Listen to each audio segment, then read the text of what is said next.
మనీష్ సిసోడియా గారు అరెస్ట్ అయ్యి ఏడాది దినం కూడా అయిపోయింది. కేకులు కూడా కట్ చేసుకున్నారు. 365 రూపాయలు 365 రోజులు అయిపోయినాయని జైల్లో కేకులు కూడా కట్ చేసిరు. మరి అప్పుడైతే ఎలక్షన్స్ లేవు కదా, ఢిల్లీ ఉప ముఖ్యమంత్రిని అరెస్ట్ చేసినప్పుడు. అప్పుడైంది రాజకీయాల కోసమే చేసిరా? ఎట్లా అంజలి గారు? సమయం సందర్భం ఉంటుంది దేనికి కానీ. ఒక ఇన్వెస్టిగేటింగ్ ఏజెన్సీ ఒక కేసుని ఇన్వెస్టిగేషన్ చేస్తున్నప్పుడు దానికి ఒక సమయం, సందర్భం, సాక్ష్యాలు, ఆధారాలు వచ్చేదాకా వెయిట్ చేస్తారు. అట్లా వెయిట్ చేయడం తప్పెట్లయితుంది?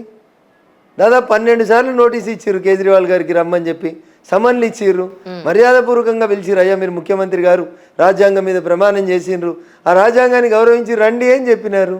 రాకపోతే ఏం చేయాలి? మంచిగా చెప్తే అర్థం కాకపోతే ఏం చెప్పాలి?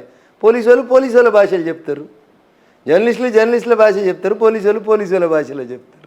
ఎవరి పని వాళ్ళు చేస్తూనే ఉంటారు. ఇంకా అంతకంటే ఎక్కువ ఏముంటాయి చెప్పండి. మల్లన్న సాగర్ ప్రాజెక్ట్ పరిస్థితి ఏంటి సార్? దాని మీద మీ స్టాండ్ ఏంటి యాక్చువల్లీ? సో ప్రాజెక్టులు కట్టొద్దని మేము ఎప్పుడు చెప్పలేదు. ప్రాజెక్టులు కట్టే పరిణామ క్రమంలో మనం భూసేకరణ చేస్తూ ఉన్నాం. భూసేకరణ చేస్తూ ఉన్నప్పుడు మనుషుల అభిప్రాయాన్ని వినుమని చెప్తాం. ఏ ప్రాజెక్టు కట్టినా అభిప్రాయ సేకరణ కంపల్సరీ జరుగుతుంది. అక్కడ ఉండేటువంటి భూ నిర్వాసితులకి ఏమడుగుతురు అనే చూడు. మీరు 1,00,000 కోట్లు పెట్టి కాళేశ్వరం కడుతూ ముందుకు పోతున్నప్పుడు ఆడున్న పేదోడు వాళ్ళ తాత, తండ్రి, కొడుకు ఆ భూమి మీద మమకారం పెంపొందించి చేసుకుంటారు. మీకు ఒక హృదయ విదారకరమైనటువంటి సంఘటన చెప్తా. రఘునందన్ ఎందుకు పరుష పదజాలం మాట్లాడుతుండ అనడానికి మనిషి అనేటువంటి ప్రతి ఒక్కరికి గుండె కరిగేటువంటి ఒక మాట.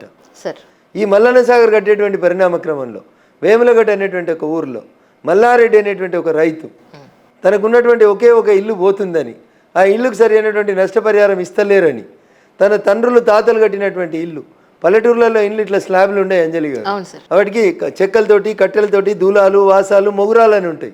తన కూతుర్లని వాళ్ళ అత్తగారింటికి పంపించి, భార్య చనిపోయింది, ఒక్కడే ఉన్నాడు మల్లారెడ్డి గారు, తన ఇంటి వాసాలు, దూలాలన్నీ కట్టెల్ని తెచ్చి, మనిషి చనిపోయినాక చితి ఎట్లా పేరుస్తారో అట్లా చితి పేర్చుకొని, తన చితిని తానే ఇంటి లోపల పేర్చుకొని, పెట్రోల్ పోసి దాని మీద ఆయన్నే పడుకొని నాయనని అంటు పెట్టుకొని చచ్చిపోయాడు మల్లారెడ్డి. ఇంతకంటే హృదయ విదారకరమైన సంఘటన ఏముంటుంది అంజలి గారు? ఆ రోజు నేను అక్కడికి పోతా అంటే, ఎమ్మెల్యే ఉండి నేను అడిగి పోతా అంటే పోలీసు వాళ్ళని పెట్టి నన్ను అక్కడికి పోకుండా ఆపిండి ఇదే కలెక్టర్ వెంకటరామరెడ్డి. ఇక నేను ఇక బూతులు మాట్లాడడంలో, నా ఆవేదనలో, నా కడుపు కోతలో నేను ఎమ్మెల్యే ఉండి మల్లన్న సాగర్కి విజిట్ని చేయనియకపోతే ఎవరితో మాట్లాడాలి అంజలి గారు?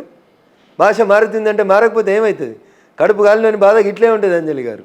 మీరు మంచిగా ఏసీలో కూర్చొని 3 పూటలు బిర్యానీ తింటే మీరు ఏమండి బాగున్నారా అంటారు.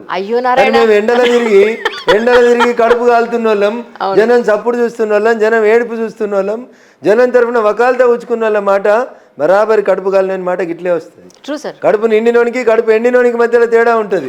సార్, నువ్వు కడుపు నిండి 1000 కోట్లు సంపాదించుకున్నోనివి నువ్వు, మేము మా చితిని మేము పేర్చుకొని చచ్చిపోతే కనీసం ఆ కుటుంబాన్ని ఆదుకోవాలనే మానవత్వం లేని మనిషివి నువ్వు. నీకు 100 కోట్లు ఉంటుంది, 1,00,000 కోట్లు ఉంటుంది సార్. ఏంది రఘునందన్ రావు మల్లన్న సాగర్లో ఏమి ఇప్పియలే, అంతా నాశనం చేసింది నువ్వు. రాత్రి పోలీసు వాళ్ళని పెట్టి, జామర్లు పెట్టి ఊరు సూత్రు, 12 గంటల రాత్రి ఇంటి ముంగట డీసీఎం పెట్టి, మనుషుల్ని తెల్లవారేసి, సామాన్లన్నీ తెల్లవారేసి పోలీసు వాళ్ళతోటి ఊర్లు ఖాళీ చేయించినటువంటి కలెక్టర్ వెంకటరామరెడ్డి గారు. ఇంకా ఆయన గురించి మంచిగా ఎట్లా మాట్లాడాలనిపిస్తుంది అంజలి గారు?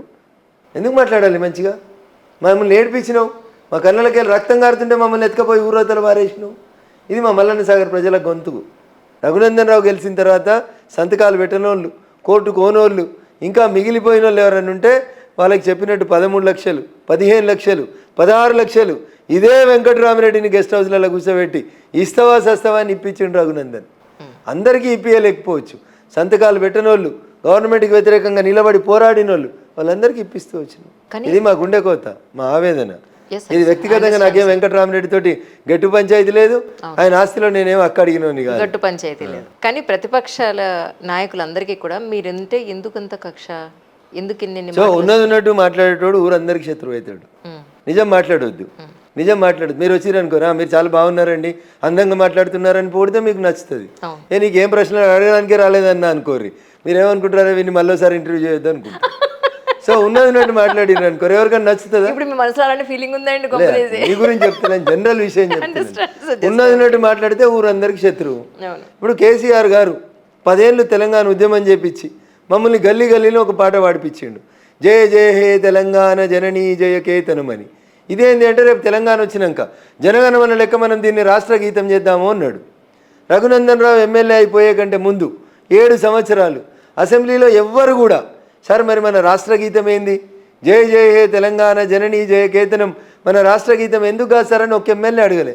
రఘునందన్కి అసెంబ్లీలో మైక్ దొరికితే మొదటి రోజే అడిగిండు. తమిళనాడుకు తమిళనాడు గీతం ఉంది, మహారాష్ట్రకు మహారాష్ట్ర గీతం ఉంది, తెలంగాణకు తెలంగాణ రాష్ట్ర గీతంగా మీరు చెప్పిన జయ జయ హే తెలంగాణ జననీ జయ కేతనం ఎందుకు రాష్ట్ర గీతం కాలేకపోయింది కేసీఆర్ గారు అంటే లేచి నిలబడి సమాధానం చెప్పాల్సి వచ్చింది ముఖ్యమంత్రికి. కాలదా ఇక ఆయనకు? 7 ఏళ్ళు ఎదురు లేకుండా నడిచిన అసెంబ్లీలో నాలాంటోడు ఎవడో వచ్చి ఏడికి పోయింది మా జయ జయ హే తెలంగాణ అని అడిగితే కేసీఆర్ కోపం రాకపోతే ఏమవుతుంది? ప్రేమ వస్తుందా నా మీద? అందుకనే ఉన్నట్టు మాట్లాడితే ఊరందరి కోపం. రీసెంట్గా కేటీఆర్ గారు ఇలానే ఒక యూట్యూబ్ ఛానల్కి ఎంట్రీ ఇస్తూ మేము ఫోన్ ట్యాంపింగ్లు చేశామని అందరూ అంటున్నారు, మేము అసలు ఎక్కడా ఏమీ చేయలేదు, మేము చాలా ట్రాన్స్పరెంట్గా ఉన్నాం, మమ్మల్ని అందరూ అపార్థం చేసుకున్నారు, అతి తొందరలో మేము ఎంత ప్యూరో తెలుస్తుంది తెలంగాణ ప్రజానికానికి అని అన్నారు. దీని మీద మీరేమంటారు సార్? ఇప్పుడు రఘునందన్ రావు ఆరోపించినాడు 2020 డిసెంబర్లో